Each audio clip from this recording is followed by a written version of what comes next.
ഇതാണ് നീല ശംഖുപുഷ്പം കേട്ടോ. ഇപ്പം പറ്റിയ സമയം, മഴ സമയമാണ്. നമുക്ക് വിത്തിട്ട് കഴിഞ്ഞാൽ പടാന്ന് കിളിച്ച് വരും. അഥവാ തൈ ഉള്ളവർ മാറ്റി നടാനും പറ്റിയ സമയം കേട്ടോ ഇത്, നീല ശംഖുപുഷ്പം.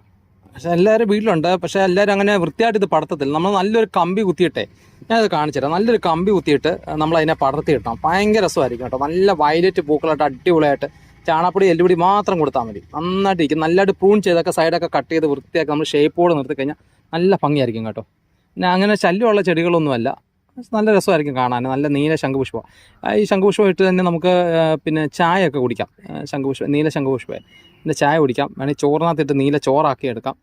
ഇത് ഇച്ചിരി വെള്ളത്തിലൊരു 7 ഏതാൾ ശംഖുപുഷ്പം ഇട്ടിട്ട് പിന്നെ നമ്മൾ കടിഞ്ചായ ഇടുന്ന പോലെ ഇട്ടാൽ മതി. അതിനകത്ത് തേയിലപ്പൊടി ഇടണമെന്നില്ല. മധുരം ഇല്ലാതെ കുടിക്കുന്നതായിരിക്കും ഏറ്റവും നല്ലത്. രാവിലെയൊക്കെ കുടിക്കുന്ന ഏറ്റവും നല്ലതാണ്. ഇതാ നീല ശംഖുപുഷ്പം. അപ്പം നമ്മുടെ ചാനലൊന്ന് സപ്പോർട്ട് ചെയ്യണം. ഇത് ഞാനിപ്പം അരിയിട്ട് കിളിപ്പിച്ച കേട്ടോ. പറയാൻ പറ്റുമോ, നമ്മുടെ ചാനലൊന്ന് സപ്പോർട്ട് ചെയ്യണം. അപ്പം അടുത്ത വീഡിയോ ആയിട്ട് നമുക്ക് അടുത്ത ദിവസം വീണ്ടും കാണാം. എല്ലാ ദിവസവും നമ്മൾ വീഡിയോ അപ്ലോഡ് ചെയ്യുന്നുണ്ട്. അടുത്ത വീഡിയോ ആയിട്ട് കാണുന്നവരെ നന്ദി, നമസ്കാരം.